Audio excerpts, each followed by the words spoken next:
Bonjour tout le monde. Je me présente, Jérémy. Je suis timide chez Datadog. Et aujourd'hui, je vais vous parler d'une migration qu'on a lancée sur un des plus vieux datasets de Datadog. Donc, avant de commencer, je vais me présenter brièvement. Donc, je gère une équipe qui s'appelle Monitor Evaluation. Et notre responsabilité, c'est essentiellement de scheduler des monitors. Donc, un monitor, c'est quoi? C'est une alerte. Donc, en fait, on a plein de flux de données. Et en fait, vous pouvez définir des règles et vous faire notifier si une règle est vérifiée. Donc, je viens du monde des logs à l'origine, de Logmatic, qui a été justement acquis en 2017. Et donc, je suis plutôt en profil back-end et j'ai passé beaucoup de temps à travailler avec Elasticsearch. Donc, ce n'est pas la seule responsabilité de la team. On a aussi en charge la pipeline des events. On va y revenir juste après. Donc, on a une dizaine de services. On s'occupe de Datastore, de Cassandra, d'Elasticsearch et on est 7. Et bien sûr, on recrute. Alors, avant de commencer sur l'infrastructure, déjà, on va juste rappeler qu'est-ce que c'est qu'un event. Un event, c'est tout simplement un timestamp, du texte et des métadonnées. Donc, en fait, un event, il peut être généré de plein de façons différentes. Il peut venir de l'API. Vous pouvez envoyer des events custom. Il provient aussi des intégrations que vous activez chez Datadog. Donc, par exemple, j'ai Kubernetes et à chaque fois que je vais créer un déploiement, un pod qui va mourir, ou peu importe le changement d'état, en fait, ça va générer un event. Et aussi, bien sûr, Datadog lui-même va générer des events. Donc, vous créez un utilisateur, vous supprimez un utilisateur, plein de choses. Donc, une fois que ces events sont envoyés chez nous, en fait, on va les processer. Donc, on va les enrichir. Je sais pas, résoudre le hostname, par exemple. Ensuite, il y a une phase d'agrégation. Donc, la phase d'agrégation, elle sert essentiellement, en fait, à faciliter l'interface pour pouvoir grouper les messages un peu intelligemment entre eux pour éviter d'avoir une énorme liste de messages à peu près similaires. Ensuite, tous ces messages-là, on va les indexer. Et bien sûr, on va utiliser Elasticsearch pour ça. Donc, notre setup, il est assez classique. On a la donnée qui est très temporelle. Donc, en fait, on a ce qui a été présenté juste avant dans le talk, une architecture hotwarm. On a une assez vieille version d'Elasticsearch. Donc, en fait, comme vous pouvez le voir, la donnée arrive sur les index frais. Et ensuite, au bout de quelques jours, elle va aller sur les nœuds warm pour ensuite être supprimée après quelques mois. Donc, on utilise le routing. On a des centaines de nœuds, des dizaines de milliers de shards, des centaines de terras de données. Donc, c'est un gros cluster. Et il y a quelques mois, en fait, on a commencé à avoir quelques petits soucis, notamment de hotspot. Donc, le hotspot, en fait, ça vient assez naturellement avec le routing, puisque nos clients deviennent de plus en plus gros. On a de plus en plus de gros clients. Et donc, en fait, mécaniquement, en utilisant le routing, on va avoir toute la donnée des gros clients sur le même shard. Donc, ça, c'est un problème. Au début, ce qu'on a fait, on a jeté l'argent par les fenêtres, on a mis des plus grosses machines. Sauf que ça dure qu'un temps. Au bout d'un moment, on a atteint les instances maximales en fonction de notre usage sur AWS et donc c'est plus tenable. Et ensuite, à cause du routing, en fait, la donnée était très mal distribuée. Donc, pour sauver le cluster, on était obligé de bouger manuellement la donnée. Et pour ajouter à tout ça un peu plus de complexité, les events sont utilisés par plein de services chez Datadog. Donc ça, c'est un petit peu le constat. Ensuite, de manière, les contraintes. Donc on avait une très forte contrainte temporelle, c'est-à-dire que les clients commençaient à le voir. Par exemple, l'API, il y avait des timeouts, et on n'a qu'une peur, c'est toucher des limites d'Elasticsearch. Et évidemment, toucher les limites, en fait, c'est assez dur à anticiper. Et par contre, quand on les touche, c'est catastrophique. Donc une autre contrainte, c'est avoir un système beaucoup plus prédictible. Donc en fait, simplement supprimer le hotspot si c'est possible. Et parce qu'on a un service SaaS, en fait, on veut que tout ça se fasse sans downtime et de manière la plus automatisée possible.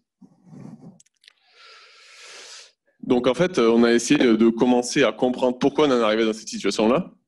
Et c'est parce qu'en fait, tout simplement, historiquement, on est passé sur Elasticsearch. Avant, je crois qu'on utilisait en Postgre il y a je ne sais pas combien d'années, mais on n'a jamais remis en question le data model. Donc en fait, on se retrouve dans une situation où Elasticsearch, c'est quand même très bon quand la donnée est plutôt immutable pour scaler. Et là, en fait, on se retrouve avec de la donnée qui mute assez souvent. On a le pattern d'écriture qui est, il n'y a pas de limite, on peut écrire dans le futur, dans le passé. Et donc, en fait, malgré le hot form architecture, bah, en fait, c'était pas suffisant. Le routing, on en a parlé. Puis, comme c'était une des premières features de Datadog, ben, en fait, il y a très peu de documentation. L'API est très, très vieille. Chacun a un petit peu contribué comme il pouvait. Et voilà, c'est difficile. Donc là, un petit peu, on a mis notre caisse de pompier et on s'est dit, qu'est-ce qu'on peut faire? Bah, la première chose à faire, c'est améliorer notre observabilité. Donc, on a essayé de récupérer le maximum de logs, le maximum de traces, de métriques. Et tout ça en essayant aussi, bien sûr, d'améliorer le contexte, c'est-à-dire, est-ce que cette donnée, elle est générée par tel service, où elle va, comment elle a été enrichie, de quel client elle provient, histoire de pouvoir retracer un petit peu la vie de la donnée. Et en fait, ça me rappelle un petit... le dernier bug qu'on a découvert, c'était en fait, on était sûr que la donnée est arrivée, on était sûr qu'elle était indexée, mais on n'arrivait pas à la retrouver dans l'interface. Et en fait, avec les logs et les métriques, en fait, on a découvert qu'on indexait la donnée, mais pas au bon endroit. Mais bon, c'est ce genre de petits détails. Donc maintenant, une fois qu'on avait notre toolbox de prête, la bonne observabilité, en fait, on s'est aperçu qu'on avait 3 types de problèmes à régler. Déjà, c'est pour régler le moins de problèmes possible, on essayait de tuer le plus de features possible. Donc en fait, grâce à toute l'observabilité qu'on a rajoutée, on était capable de dire ben, cette feature, elle est utilisée ou pas utilisée. Pour les features qui étaient très très peu utilisées, ben, en fait, on a essentiellement accompagné nos clients pour leur proposer une alternative. Ensuite, les bugs, bah, je vous en ai donné un exemple à l'instant. Et le plus gros travail, ça a été comment on fait évoluer ce data model. Donc en fait, on ne peut pas tout simplement se contenter d'avoir un data model, dire bah, notre data model de rêve, c'est celui-ci, et allons-y, passons à ce modèle-là. C'est pas possible. Donc en fait, il faut qu'on arrive un petit peu à trouver une roadmap incrémentale pour pouvoir faire changer les choses petit à petit et améliorer la situation.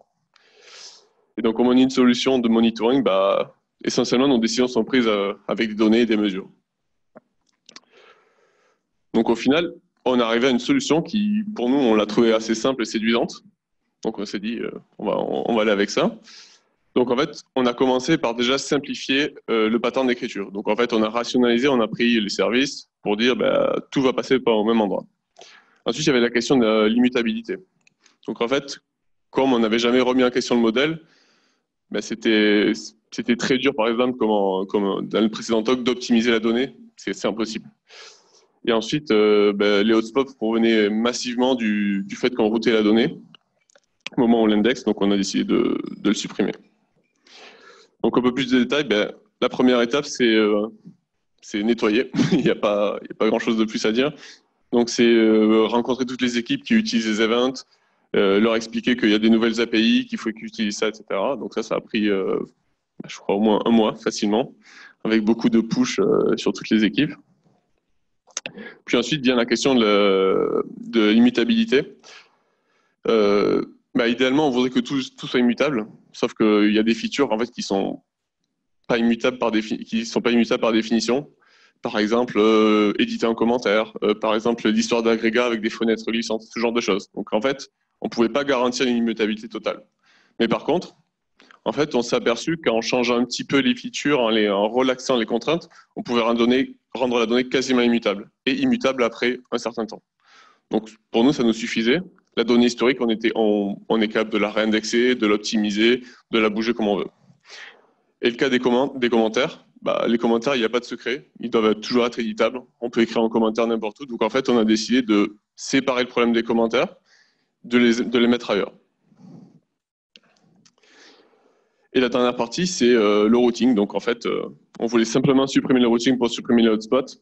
Et grâce à Elasticsearch, c'est relativement facile. Donc en fait, on pouvait créer 2 pools dédiés, qu'on appelle V2 dans cet exemple-là, faire de la double écriture. Et une fois qu'on avait cette double écriture, en fait, nous, ce qui nous importait, c'était de pouvoir vérifier d'un point de vue performance que ça se comportait bien. Parce que, en fait, on peut écrire tous les tests unitaires, des benchmarks, etc. Mais en fait, on ne peut pas reproduire les conditions de la production sur un environnement de staging ou de pré-prod, c'est pas possible. Donc en fait, il faut qu'on ait des mécanismes pour s'assurer que ce qu'on va changer, ça va tenir à l'échelle. Et pour ça, en fait, on est obligé de rerouter une partie du trafic, de simuler de réévaluer, par exemple, des alertes, des choses comme ça. Donc la deuxième étape, c'est les performances sont validées. Donc en fait, on a encore un peu de données dans les nœuds chauds. Et en fait, on a juste à attendre quelques jours le temps que la donnée mécaniquement en fait soit transférée sur les nœuds warm. Et la dernière étape, c'est justement en fait comme cette migration, elle a duré à peine une semaine. Donc en fait, on s'est retrouvé juste avec une semaine de données sur les Worm V2. Donc en fait, on a décidé de plutôt que de faire l'inverse, de migrer toute la donnée historique des Worm vers les Worm V2, bon, on a fait l'inverse. On a migré tout ce qui est Worm V2 vers les Worm. Et en fait, tout ça, ça a été possible grâce à Elasticsearch parce que l'histoire des pools, c'est très très pratique de pouvoir taguer des nœuds comme on veut, d'allouer des index là où on veut. Et aussi, en fait, le routing. Le routing, c'est une contrainte à l'indexation, mais ça n'est pas forcément quand on requête la donnée. Donc, en fait, on peut utiliser le routing ou pas. Et donc, en fait, on peut, sans grand changement dans notre engine, en fait, requêter indépendamment des index avec du routing et sans routing. Et aussi, ça a été faisable, comme la donnée est très dépendante du temps. Mais en fait, on a un pattern de query, en fait, qui est surtout très, très centré sur la donnée fraîche. Et donc, ça ne va pas trop poser de problème. On n'a pas dû augmenter les réplicas et avoir beaucoup d'opérations pour faire tenir la charge. Donc voilà, c'était notre petite histoire de ce qui se passe chez nous. Et on a posé les bases un petit peu pour pouvoir ensuite penser à migrer vers une nouvelle version. Parce que, comme ça a été dit, entre la 1 et la 2 ou la 5, etc., il y a du downtime. Donc en fait, c'est quelque chose qui n'est pas possible. Donc en fait, l'immutabilité, c'était vraiment un enjeu pour nous. Je vous remercie tous pour m'avoir écouté.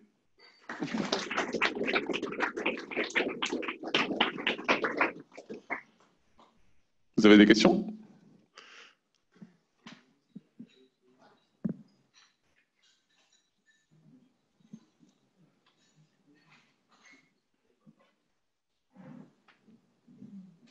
Ouais.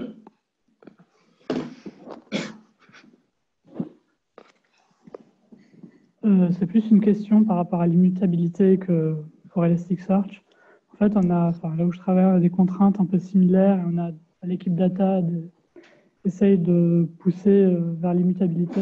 Je sais pas, est-ce que ça a changé des pratiques plus ailleurs que pour votre problème en particulier?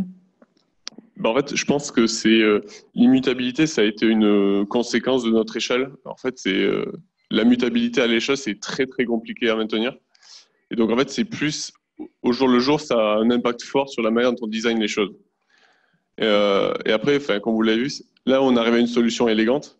Mais après, quand il y a des scènes très très legacy où tout est très très intriqué, etc., ça peut être très difficile. Mais je pense que c'est juste une manière de. C'est quelque chose qu'on a acquis dans le design de ce qu'on fait aujourd'hui.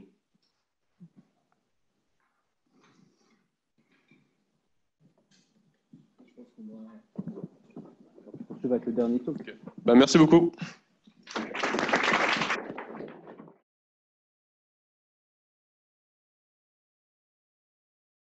Test. Oui, c'est extrêmement fort. OK. Merci d'être tous d'être venus pour cette conférence sur Rust. J'ai l'écho, c'est compliqué. Du coup, normalement, Rust, vous en servez un peu tous, notamment si vous utilisez Firefox. Donc, dans Firefox, il y a du Rust. En gros, l'idée, c'est que Firefox est rempli de leak memory, des choses comme ça horribles et compliquées à gérer. Et donc, du coup, ils se sont dit, on refait Firefox, mais on le fait que si on refait un nouveau langage qui enlève tous les problèmes mémoire, apportés par C et C++. Donc, ils se sont dit, on fait Rust et après, on fera le Firefox V2. Alors, ils font progressivement, c'est pour ça que vous avez eu Firefox Quantum et tous ces trucs dans le métro, mais c'est à cause de ça. Donc, en fait, le problème, c'est que la mémoire, on a tous ces problèmes de null pointer ou des choses comme ça qui cassent en prod et cassent notamment des features. C'est excessivement débile de casser des features en production juste pour des null pointer exceptions. Bon, des choses comme ça. Je ne sais pas si ça vous est déjà arrivé à vous, mais moi, ça m'arrive. Hein, sur des null pointers, des trucs qui cassent. Je ne suis pas très bon, vous m'excuserez. Et du coup, en fait, le problème, c'est le coût de l'erreur. Le coût de l'erreur, il est relatif à quand est-ce que vous rencontrez l'erreur. Si vous le rencontrez à la compilation, il n'y a pas de souci. parce que de toute façon, vous n'avez pas commencé à runner votre programme. Si vous le rencontrez à runtime, et notamment si vous faites du Java EE avec le truc qui met 50 minutes à démarrer, tout ça pour aller débugger un null pointer exception, c'est excessivement relou, soyons clairs. Donc à runtime, c'est cool, mais sans plus, sachant que ça peut casser sur la prod. Les choper à l'intégration, pourquoi pas, et les choper sur la production, ça coûte très cher. J'ai du mal avec le micro. Au pire, sinon, je peux poser le micro si vous voulez. C'est pour le code? Je sais pas. Bon, pour lui, ça va, donc pour tout le monde, ça va. Voilà. Du coup, on a 4 problèmes pour la memory safety. Okay, ils sont là, et ça me demande de me retourner, donc vous les lisez. Non, donc, il y a le buffer overflow, le double free, le data race et le downlink pointer. La chose est que C, C++, là-dessus, ne vous aide pas du tout. Okay, c'est une catastrophe. Alors, ils ont quelques trucs depuis STD 14 ou 13, je ne sais plus, avec les unique pointers, les shared pointers, de choses comme ça, mais déjà, ça alourdit toutes vos déclarations. Et en plus de ça, ça cassera à runtime et pas la compilation. Donc, c'est la moitié d'une solution. Pourtant, ils se la pètent parce qu'ils ont ça. C'est pas terrible quand même.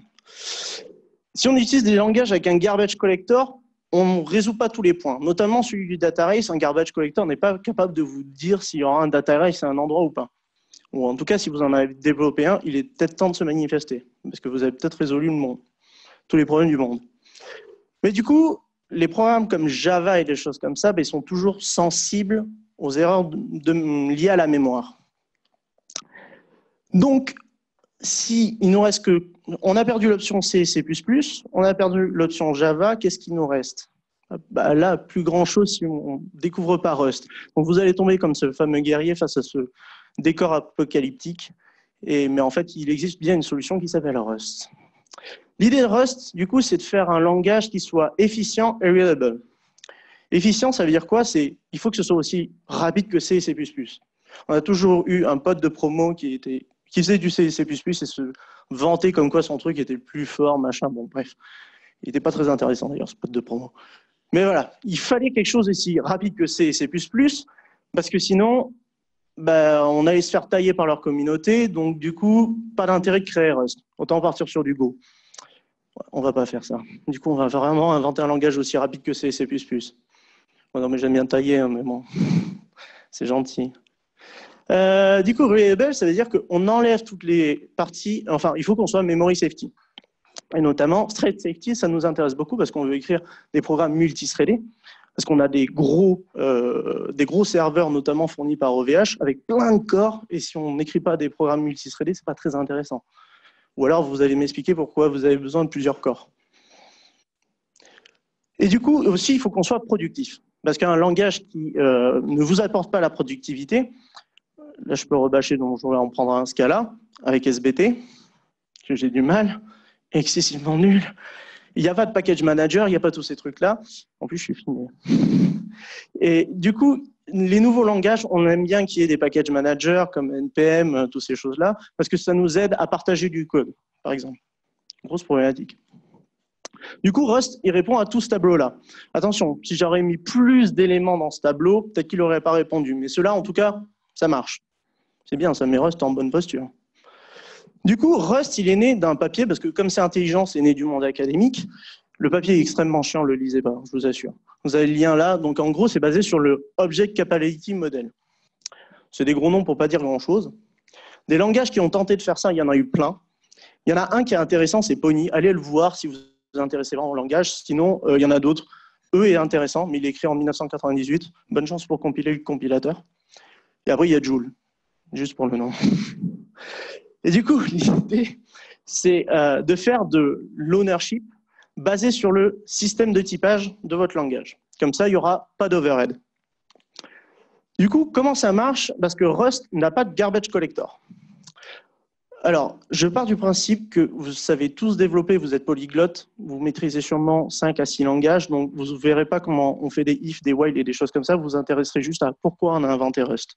Je pense que faire des for et des choses comme ça, ou des flat maps pour les puristes, là, vous savez très bien faire tout seul, vous n'avez pas besoin de moi pour ça. Du coup, je crée un... Oh, en fait, le pointeur ne passe pas là-dessus. Donc, je crée un bloc avec des braces, et derrière, je fais un let variable et je crée une valeur qui s'appelle 42, valeur choisie au hasard. Alors, vous verrez qu'on a l'inférence de type, parce qu'on est un langage moderne, il ne faut pas déconner.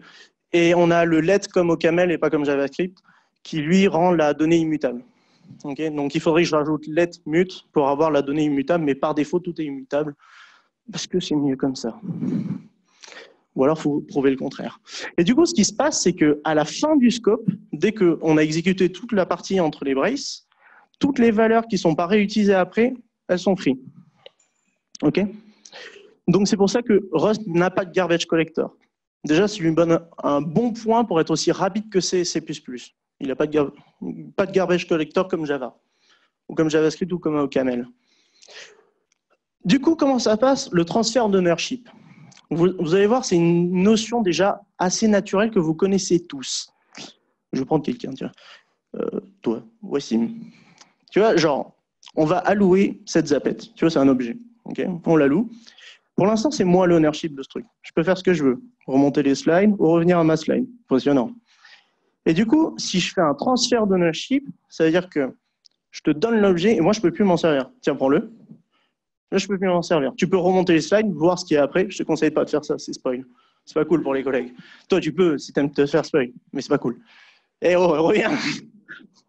Nom de Dieu. Et du coup, ce qui fait que, comme c'est lui qui l'avait, moi, je ne peux plus l'utiliser. Okay, ça veut dire que je ne peux pas désallouer la zapette parce que c'est lui qui la détient. Parce que si je la désalloue et que lui s'en sert en même temps, il va stopper un null pointer exception, des choses comme ça. Ou un double free. Du coup, ce qui se passe, qui est mis dans le code, en fait, c'est qu'on crée une valeur S1. Donc là, j'initialise une chaîne de caractères avec l'API de string. Et derrière, en fait, je fais juste S2 égale S1. Donc en fait, il va y avoir un transfert d'ownership. Donc la propriété de S1 est donnée à S2. Et ce qui se passe, en fait, c'est que si derrière, j'essaye d'utiliser, ne serait-ce que dans un print S1, le compilateur va gueuler en disant tu as alloué, donc on le voit sur la ligne avec marqué 3 avant, où il y a marqué S2 égale S1. La value a été déplacée ici, et ensuite à la ligne 5, tu l'utilises juste après, alors qu'elle a déjà eu ce mouvement sémantique. Okay, pour ceux qui font du C++, ça vous parlera un peu plus. Du coup, on s'est évité en fait ces null pointers ou quelqu'un qui peut désallouer quelque chose sans qu'il n'ait la propriété réelle. Ça nous enlève beaucoup d'erreurs au niveau de la mémoire. Et ça, c'est géré à la compilation. Okay, donc vous avez déjà un magnifique message d'erreur du compilateur, chose qui est rare. Si vous faites du C, vous verrez que les messages sont compliqués à lire, sauf si vous utilisez Clang, ils font un peu plus d'efforts. Si vous utilisez Java, vous avez des stack traces aussi longues que comment elle s'appelle déjà, la tour de Babel. Enfin bref, c'est excessivement long. J'aime bien taper sur les gens. Et du coup, dans le monde de C, si je refais l'analogie avec ça, alors ça c'est ma vraie histoire, donc ça m'est arrivé. Donc, ah oui, pardon. Donc je crée il y a quoi dans ce truc? Oui, il y avait une fonction, ok, il y avait un pointeur sur un truc qui a été alloué, et en fait ce truc-là était aussi, je le passais dans une autre fonction, ok. Donc, vous avez le do something auquel je passe par pointeur, donc par référence. La chose est que ce code-là a vécu, j'ai été le premier à l'écrire, derrière, beaucoup de gens sont passés, donc le code a grossi, c'est passé, plein de gens ont rajouté des choses et plein de gens se sont servis de ça. Sauf qu'un jour, il y a quelqu'un qui a rajouté une fonction sans faire exprès, cette personne, c'est moi. Et du coup, j'ai rajouté un free dans une autre fonction, et ça s'avérait que, oui, il n'y a pas le truc très malin. Et c'est avéré, ah oui, voilà, je le fais par étapes. Voilà. Donc, si on s'en sert plus loin dans le code, vu que ça a été désalloué, ça peut être, oui, levez pas les yeux, ça arrive de faire des erreurs. Bon sang. Et donc, du coup, comment Rust se prévient de ça? Il se prévient de ça à la compilation. Donc, je fais à peu près un exemple plus simple. Donc, je crée une string, une chaîne de caractères. Je calcule sa length tout bêtement, mais sauf qu'on voit que, alors, pour créer des fonctions, on utilise le mot-clé fn. Il y a des gens qui font fun dans leur langage ou des choses. Nous, on est feignants, on fait fn, c'est plus rapide. Et derrière, vous voyez que je passe du coup juste la s de point string, et ensuite je fais une flèche usize pour dire que je retourne la taille, juste. La flèche, c'est pour indiquer le retour, parce qu'en fait, la communauté Rust a des mathématiciens, et du coup, ils se sont dit que c'était une bonne idée de mettre des flèches, parce que ça ressemble aux mathématiques. Pourquoi pas? Et la chose est que je retourne la taille et derrière, je reprint. okay, avec la string et la taille. Si vous avez bien suivi, normalement, c'est censé casser. Est-ce que quelqu'un a une idée de pourquoi? Levez la main, je ne vais pas vous bouffer. Oui. Ouais. Et donc, du coup, ce qui se passe, c'est que S n'est pas renvoyé après, donc il est désalloué directement, parce qu'on n'a pas de garbage collector, on le rappelle, et on va s'en servir plus loin. OK? Donc, en fait, ça va bien casser. Et c'est prévenu par le compilateur, par ce magnifique message d'erreur, sauf les couleurs. OK, elles sont pas ouf. Mais bon, ça, c'est mon point des slides.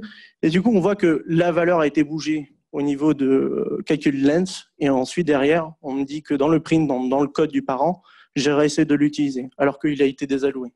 Okay, donc ce problème, par exemple, qu'il y a eu du côté de C, on ne peut pas le retrouver dans Rust. C'est impossible et c'est prévenu par le compilateur à la compilation. C'est parfait.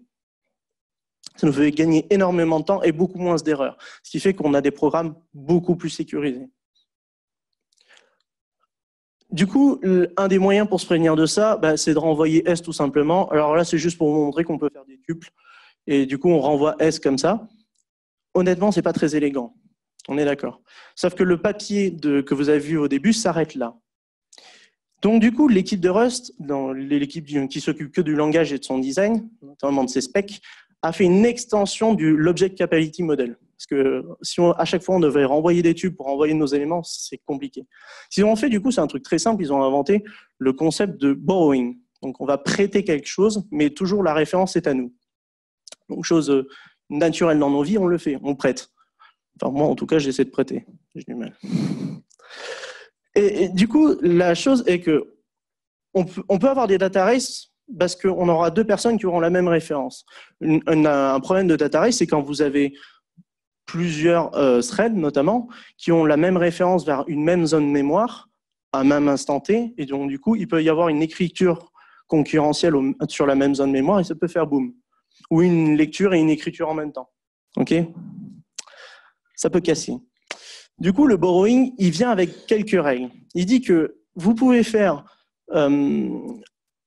Attendez, pourquoi j'ai cette slide ? Ah oui, voilà. Donc, à un instant T, je peux avoir au plus une référence mutable vers une zone mémoire, ou alors autant de références immutables que je veux. Plutôt pratique. Donc, ça nous enlève ce problème de data race qu'on avait au début. Comment ça se matérialise avec les angles qu'on avait juste avant ? Comme ça. Je rajoute juste un e-commercial, donc calcul length, et là, je le passe à la fonction juste après, où vous voyez qu'il y a marqué s.e-commercial string. Ça veut dire que je passe une référence immutable, donc c'est de lecture seule. Dans le corps de la fonction de calcul length, je ne pourrai jamais modifier la string. C'est seulement de la lecture. Du coup, pour faire du mutable, je vous montre juste... Ah oui, voilà. On fait juste e-commercial mute. Et du coup, le problème, c'est que si on fait plusieurs références mutables, on peut avoir un data race. La chose est que c'est prévenu par le compilateur. Imaginons je crée une variable S, donc une string hello de type S. Je fais deux références mutables, R1 et R2. J'essaie de les utiliser juste après. Le compilateur gueule avec un super message et très élégant. J'apprécie quand les compilateurs me donnent des messages élégants. C'est plus facile à lire. Et du coup, il me dit, tu as créé une première référence mutable, une deuxième juste après. Ce n'est pas possible, c'est interdit par les règles du jeu. Alors, essayez pas de combattre le compilateur, ça ne marchera pas. Donc ça, c'est un checkpoint. Il vous permet de poser des questions sur ce que vous venez de voir jusque-là. Est-ce que quelqu'un a des questions ? Ou alors ça vous permet de souffler aussi 2 secondes. Pas de questions ? Je vous ai tous assommés ou... Non, c'est bon. Bon, je vois des gens qui sourient, donc vous êtes tous vivants. Bon, on souffle un coup. Oh mon Dieu, quel bien fou. Du coup, je vous ai dit, on veut écrire du code concurrentiel parce qu'on a des gros serveurs, notamment fournis par OVH. On les aime bien, OVH, dans nos boîtes, c'est pour ça. Ou alors AWS ou tous ces trucs. Du coup, on veut pouvoir écrire ce code-là. Qu'est-ce que Rust peut nous apporter pour faire ça facilement ? Et surtout, comment on fait du code concurrentiel sans vraiment avoir des problématiques d'une API très compliquée comme l'a fait C ? En fait, on va utiliser les mêmes outils, notamment pour la thread safety, en fait, qui sont l'ownership et le borrowing. Naturellement, ça va venir dedans, et vous allez voir pourquoi. Si je prends cet exemple-là, Donc donc j'ai une fonction main, donc c'est comme les autres langages au fait, hein, on est comme C et tout ça, on a un main. Donc je crée un channel. Donc c'est les mêmes channels que vous avez dans Go par exemple, c'est un sender et un receiver. Vous pouvez créer autant de senders que vous voulez, mais un seul receiver. Et la chose est que je crée une hash map et derrière je lance un thread et donc du coup j'envoie une valeur à l'autre channel. Et derrière, en fait, j'essaye. Vous voyez qu'il y a un mot-clé move ici au niveau du thread spawn. C'est pour faire le transfert d'ownership directement dans le bloc du thread. Okay, donc la hash map n'appartient plus aux parents, il appartient maintenant à l'autre thread. Il a été bougé implicitement.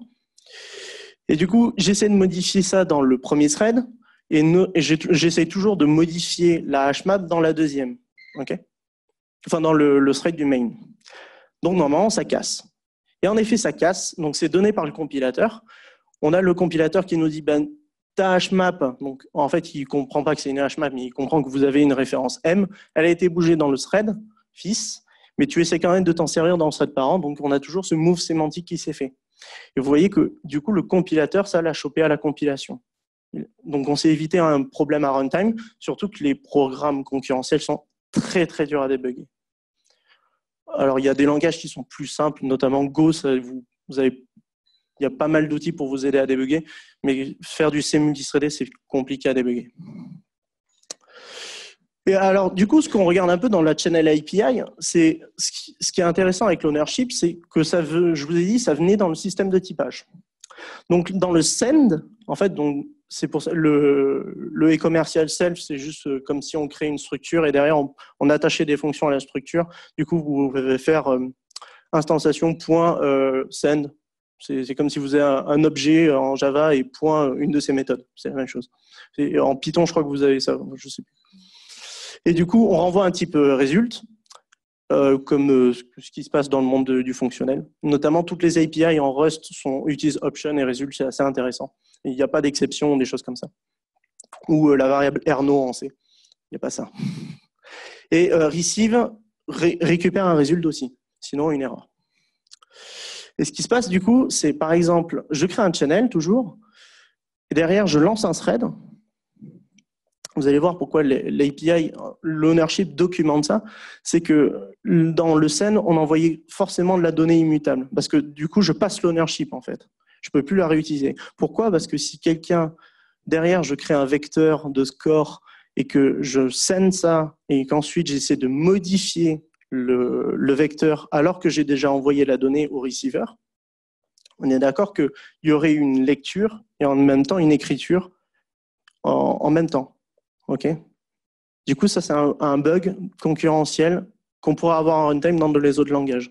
La chose est que Rust vous l'interdit. Voilà. Il va vous faire, non, tu as transféré l'ownership du vecteur au moment du send, et là, tu essayes toujours de faire du push dessus. Ça ne peut pas marcher. C'est excellent. Ça marche trop bien. Alors, des features dans le langage, on en a plein. On a notamment, c'est pas la peine de vous en parler en détail parce que de toute façon, les autres langages les ont aussi. Vous voulez des features, vous voulez async await, ils y sont.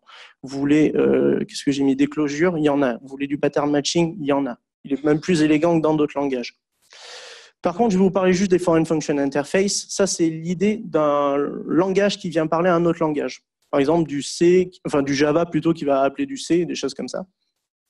Rust est excellent là-dessus, et clairement le meilleur langage sur ce point-là, juste parce que c'est hyper facile de faire d'appeler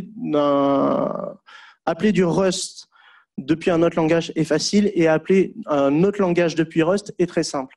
Il y a juste à faire le nom de la fonction avec sa signature. Alors des fois, il y a des types particuliers, on va dire, notamment quand vous utilisez du C, englobé dans un bloc externe. Et ensuite, vous l'appelez juste avec un mode unsafe, et c'est tout. Okay, il n'y a pas plus, on écrit juste la signature de la fonction C, puis basta. Ce qui fait en fait qu'on récupère tout l'écosystème C et C++. Okay, donc l'idée, pourquoi ils ont rendu ça très puissant, c'est que quand Rust est arrivé, Rust n'avait pas de communauté ni d'écosystème. Il n'avait pas de librairie comme les autres langages. JavaScript a énormément de librairies, chose que n'avait pas Rust. Donc son idée, ça a été, je vais pouvoir facilement appeler par exemple du code C. Et du coup, on récupère toutes les librairies de C, comme ça, dans la poche. Donc, on a toutes les librairies de C, toutes les librairies de C++, plus Rust. Ça fait beaucoup comme écosystème. Est-ce que vous avez des questions sur ce que vous venez de voir? Sachant que je dois speeder parce que j'ai pas beaucoup de temps. Ouais. Ah oui, oui. C'est facile pour le C et C++, mais c'est faisable pour d'autres langages? Java, tu vas devoir utiliser la JNI, mais elle sera beaucoup moins complexe qu'à utiliser que appeler du C ou des C++, par exemple. Parce que notamment, Rust a le bon goût de ne pas avoir un espèce de runtime à lancer avant, comme Aurea Erlang ou des choses comme ça. Et C++ a son mauvais goût de faire des choses avant le main, par exemple. Un peu C aussi. Et tu me fais rebondir sur un truc, du coup, et que j'ai oublié. Qu'est-ce que je voulais dire, du coup? Non, parce que tu as soulevé un point que j'ai oublié de dire. Moi, je sais plus. D'autres questions? Juste sur ces points-là? Non? C'est clair, limpide, comme de l'eau de roche? C'est parfait. Donc, du coup, on a besoin d'être productif, comme je vous l'ai dit. Bon, le langage, déjà, vous avez vu qu'il vous enlève tous les problèmes de memory safety, mais il vous rend la partie concurrentielle facile. Maintenant, on veut être productif. Parce qu'un langage qui est compliqué à utiliser, ça ne sert à rien, honnêtement. À part les mecs de l'INRIA. Du coup, la partie des tests est directement mise dans le langage. Okay, vous n'avez pas besoin de librairies externes ou des choses comme ça, comme avec Java ou Go aussi. Enfin, il a son propre truc, mais en fait, tout le monde utilise autre chose, des wrappers. Et en gros, c'est super simple. Vous prenez une fonction, vous rajoutez juste un dièse test juste au-dessus. Donc, vous avez au-dessus du fn ce dièse et dans des brackets test. Et donc ça, c'est un vrai test qui existe d'une librairie qui s'appelle Racer. Donc voilà, c'était pour vous donner un exemple concret. Vous voyez un peu plus de code que des exemples simples que je vous ai donnés tout à l'heure. Et en fait, vous voyez que notamment, on a des systèmes de assert avec le point d'exclamation. Je ne rentrerai pas là-dessus, c'est juste que Rust a un système de langage de macro. Il est extrêmement puissant, aussi puissant que celui de Scala, même si je trouve que Scala est plus puissant avec son système de macro, mais il y a même des gens qui arrivent à créer des DSL avec ce système de macro-là. C'est clairement pas les mêmes macros qu'en C. C'est pas juste on prend du code et on le remplace par autre chose. C'est assez puissant. Et il se branche directement sur l'AST. Peut-être que ça parlera à certains. Et notamment aussi, il a son système de benchmark intégré. Donc en gros, j'ai bientôt fini. Il rajoute, vous rajoutez bench et en fait, vous pourrez lancer les benchmarks directement avec le build tool. Donc voilà, c'est aussi simple que ça, let data, et en fait, vous êtes obligé de récupérer un objet bencher. Un peu comme dans Golang, si je ne m'abuse. Là, par contre, il y a une chose que seul Python a, mais personne ne s'en sert parce que c'est compliqué. Vous voyez le code qui est juste au-dessus de la fonction, c'est clairement, ça ressemble à du Markdown. Okay, donc c'est en gros de la documentation. La chose est que Rust a le bon goût en fait de prendre, si vous avez du code, donc comme vous voyez là ces triple backquotes là, ce qu'on fait en Markdown pour pouvoir mettre du code, en fait il récupère ça, il le compile, il le run et le teste. Si ça passe pas votre code dans la documentation, il génère pas la documentation. Ce qui fait que votre documentation sera toujours à jour si vous utilisez Rust. C'est assez pratique du coup d'arriver sur les librairies, voir des exemples de code et en fait on est sûr que ça va marcher. Parce que de toute façon le compilateur l'a compilé et l'a testé. Assez pratique d'avoir toujours cette documentation à jour, cette garantie qu'elle soit toujours à jour. Ça honnêtement il n'y a que Python qui l'a mais personne s'en sert parce que c'est vraiment très dur à mettre en place. Et je crois qu'il faut un élément externe. Du coup, Rust a son, pareil qu'NPM, son crate, nous on appelle ça des crates, comme pour dire librairie. Bon, j'étais pas là quand ils ont décidé. Hein. Et du coup, ce crate registry, donc vous voyez, alors les chiffres sont plus du tout à jour, mais il y a 22 000 librairies, mais maintenant il y en a beaucoup plus. Bon, ça c'est aussi joli qu'NPM, j'ai envie de vous dire. Pas de révolution là-dedans. Ce qui est intéressant par contre, c'est que si vous pushez votre code, donc votre librairie sur Crates.io, comme je vous ai montré, il y a un truc qui s'appelle docsrs on mutualise toutes les documentations de toutes les librairies. pas comme font certains langages parce qu'ils sont trop vieux, mais là, l'idée, c'est qu'en fait, vous avez cette base de toutes les documentations et vous n'avez pas à la générer vous-même, cette documentation. Et notamment, si vous poussez sur Crates.io, on récupère votre projet automatiquement, on build et on génère sa documentation. Si le build passe, elle est uploadée gratuitement sur DocSRS. Pratique. Ça ressemble à peu près à ça, et notamment, ça c'est le code que vous venez de voir de la documentation que je vous ai montré, qui a été compilé et vérifié, et notamment, on a joué l'assert à la fin, ce qui fait que quand j'arrive, moi développeur, et que je regarde ce bout de documentation, je suis sûr qu'il marche. C'est-à-dire que la fonction, bon après c'est une fonction append sur un cookie, j'espère qu'elle marche, mais voilà, si je m'en sers, je suis sûr d'avoir le bon résultat. Au niveau du tooling, je vous laisse le GIF parce qu'il est intéressant et ça fait mal. On a un build tool qui s'appelle Cargo, donc c'est pareil, j'allais dire pas avec Maven, mais du coup c'est pas un super exemple. Quel langage a un très bon build tool? Non mais si vous répondez pas, ça m'aide pas trop. Parce que celui-là est vraiment excellent, mais vraiment excellent. C'est-à-dire que j'ai jamais eu d'erreur. Après, dans son histoire, il a été fait par les gens qui ont fait Bundler de Ruby, qui marche très bien aussi. Ils en ont fait un autre juste après, donc celui-là, c'est leur 3e package manager. Donc, ils ont beaucoup d'expérience dans ce domaine-là, donc énormément de pièges qu'a pu avoir NPM au début, ils l'ont évité. Donc, du coup, il vous permet de supporter aussi la cross-compilation, l'update de vos dependencies. Ça, vous irez voir par vous-même. Enfin, de toute façon, quand vous en servirez, vous verrez que c'est assez simple d'utilisation. Et c'est tout, il n'y a rien à rajouter de plus, en fait. Le Rust utilise LLVM comme compiler.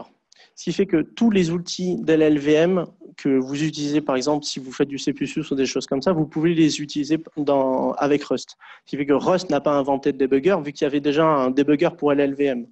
Donc, les outils d'analyse de code qui marchaient pour C ou d'autres langages qui marchaient avec LLVM vont marcher avec Rust aussi. C'est bien pratique. Surtout de ne pas avoir à réécrire un énième debugger pour rien. Du coup, la couverture de code, elle se fait avec Kakov. Valgrind est utilisable. Ensuite, il y a des outils spécifiques qui sont RustFormat et Clippy, qui est notre linter. RustFormat, on n'est pas aussi drastique que Go, c'est-à-dire qu'il ne sera pas appliqué tout le temps. Il n'y a pas quelqu'un qui a décidé que le formatage de votre code, ce sera ça, c'est vous l'utilisez ou vous ne l'utilisez pas. Les IDE, IntelliJ a un plugin officiel, il me semble. Je ne suis pas sûr. J'ai jamais essayé. VS Code, le RLS server, donc en fait, on fait la même technique que pour Scala. On a un micro-serveur qui on va recruter pour avoir l'autocomplétion. Ça marche bien. Sublime Text, je ne sais pas, j'ai jamais essayé. Personnellement, je suis sur Emacs, donc Emacs marche pareil avec RLS server, il marche bien. Après, je crois qu'il n'y a plus personne sur Emacs. Ou alors on est 4. Et Vim, par contre, tous mes collègues sont sur Vim. Et alors, eux, ils n'utilisent pas d'autocomplétion parce que c'est des barjots, mais apparemment, ça marche. Est-ce que vous avez des questions sur tout le tooling et des choses comme ça? Vous êtes tous fins hein, aussi. Bon, allez, on avance. De toute façon, il reste 4 slides. La communauté Rust, en fait, les chiffres sont plus à jour, mais ce qui est intéressant, c'est que c'est le 3e langage le plus populaire sur Stack Overflow. Donc, il a été nommé le 3e langage. Enfin, vous savez, Stack Overflow pose des questions annuellement aux développeurs. Moi, j'y réponds jamais, mais bon, il y a des gens apparemment qui répondent. Et du coup, apparemment, ça fait 3 années consécutives qu'il est le langage le plus aimé. Et sur GitHub, maintenant, il est monté à plus que 18. Il doit être à 16. C'est le 16e langage préféré pour lancer un nouveau projet. C'est pas le... Voilà. L'idée de Rust, du coup, c'est de faire du développement système. Je sais qu'ici, il y a peut-être des ops ou des choses comme ça. Clairement, tous nos scripts chez nous, donc, qui vont parler à QEMU, à KVM et des choses comme ça, on les a jamais écrits en Go.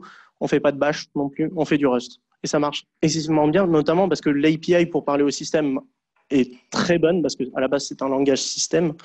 Et donc, du coup, il est très intéressant si vous faites du développement système, voire du développement kernel. Mais je pense que ça ne court pas les rues. Ceux qui sont jetés dessus, c'est les gens qui font du jeu vidéo, notamment Ubisoft et des choses comme ça, parce qu'ils en ont marre de C++. Voilà. Les gens qui font de l'embarqué, et notamment ce qui va arriver aussi, ce qui est déjà arrivé, c'est le WebAssembly. Donc, c'est-à-dire que Rust est le meilleur langage si vous voulez faire l'expérience du WebAssembly. Il est le plus complet, il a le plus de features et c'est le plus facile pour compiler du WebAssembly et vous l'embarquer dans vos applications. Les backends HTTP, clairement, moi je dirais qu'il faut rester sur Java. C'est pas encore très près et en gros, à part si vous avez des problèmes de perf, et parce qu'avant vous écrivez ça en C++ ou en C, vaut mieux rester sur des choses comme JavaScript ou Java pour écrire des backends HTTP. Après, c'est mon point de vue. Le mobile développement, ce qui est intéressant, c'est... Ah ben voilà, c'est ça dont je voulais te parler. En gros, il y a des gens qui font la librairie en Rust et ensuite, ils vont l'apporter directement sur c'est Swift, c'est ça, pour iOS et ensuite pour côté Android, ils font du Java, donc ils font du JNI ou du JNA, je ne sais plus la différence. Mais du coup, ce qui se passait avant, c'est qu'ils écrivaient des deux côtés le même code et maintenant, ce qu'ils se disent, c'est on fait une librairie, on la partage des deux côtés et ça se fait super simplement. Alors, ça se fait plus simplement côté iOS parce que ça ressemble plus à du C, leur Objective-C et Swift. Et donc, du coup, c'est plus facile d'embarquer du Rust. Côté Java, c'est bon, la JNA, elle marche plutôt bien. Ou la JNI. Donc, je bosse chez Clever Cloud, on a un PaaS, un Platform as a Service. Du coup, avant, on avait pas mal de parties système, comme je vous disais. Donc, on a énormément de machines virtuelles à gérer. On gère en fait les applications des gens. Donc, on a beaucoup de parties système. Et toute la partie système maintenant de Clever est écrite en Rust. Et aussi, on a écrit un reverse proxy qui est capable de se recharger à chaud, donc recharger sa configuration à chaud, ne pas perdre des connexions pendant qu'il se recharge à chaud, chose que n'a pas encore HAProxy. Peut-être ils l'auront, je ne sais plus, parce que maintenant c'est sur leur cahier des charges, vu que c'est la demande en fait de tout ce qui est cloud native et des choses comme ça, vu qu'on a plein d'instances éphémères. À chaque fois qu'on pousse, on fait de l'immutable infrastructure, donc à chaque fois qu'on éteint une instance, il faut en relancer une, recharger tout, et notamment ça fait des changements au niveau de la configuration réseau. Du coup, votre reverse proxy passe beaucoup de temps à recharger sa configuration. Ça, donc on utilisait HAProxy comme tout le monde, sauf qu'on était arrivé aux limites d'HAProxy.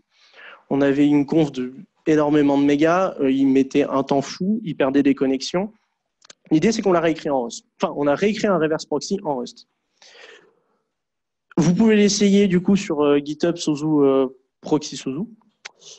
Il fait aussi le load balancing, j'ai oublié. Et du coup, voilà, ça c'est les GIF finales. En gros, masteriser Rust, en fait, ça va vous permettre d'avoir une nouvelle arme. C'est pas forcément celui qui va vous résoudre tous vos problèmes, mais clairement, c'est une très très bonne alternative si vous voulez faire tout ce qui est système, même des scripts, même des CLI, des choses comme ça. C'est une nouvelle arme très intéressante à avoir dans son bagage. Merci de m'avoir écouté. Du coup, je m'appelle Alessio Coltacci, je travaille chez Clever Cloud. Vous pouvez me trouver sur Twitter avec le handle LightPlay8. Mes DM sont ouverts. Je prends tout, remarques, commentaires, flow de haine, je m'en fiche. Et mon mail qui est juste ici si vous avez des questions. Et ceci est le QR code vers les slides. Si vous voulez prendre les slides directement, sinon on les mettra sur le site du Meetup. Merci en tout cas, c'était un vrai plaisir de vous donner cette conférence.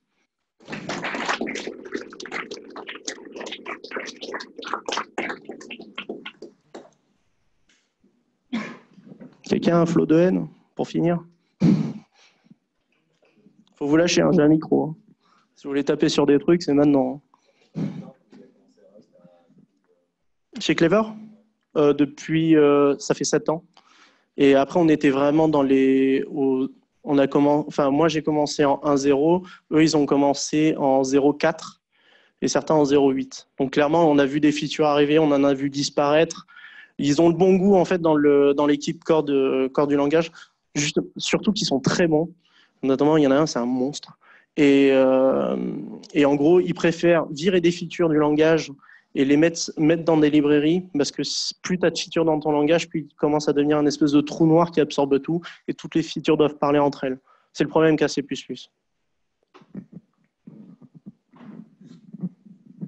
D'autres questions?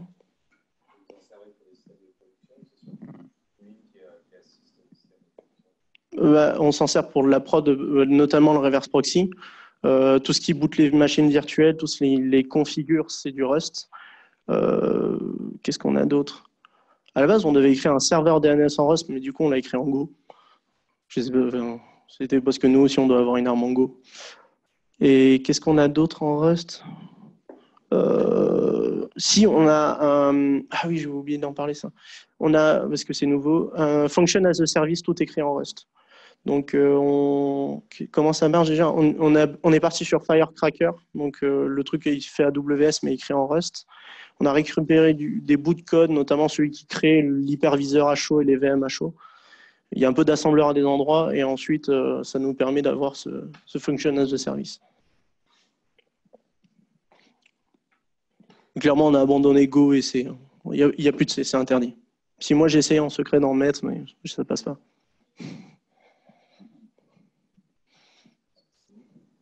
C'est bon? Vous avez faim, hein? Moi aussi. Juste pour info, si vous êtes vraiment intéressé par le Rust, il y a une communauté qui est active sur Paris. Il y a un meet-up qui est autour de Rust. Donc, si ça vous intéresse, n'hésitez pas à aller sur le meet-up et vous inscrire. Et là, vous serez en contact avec la communauté. Je ne sais pas si tu es active, tu vois, des fois, non? Non, je l'ai pas. Ah, il est snob. Donc voilà, en tout cas, merci pour votre attention. Merci aux speakers. Merci encore à Datadog de nous recevoir encore une nouvelle fois. Et là, je vous invite à aller vous restaurer, à échanger, peut-être avec les speakers si vous avez d'autres questions, si vous êtes un peu timide, de leur poser devant tout le monde. Donc voilà, merci à tous.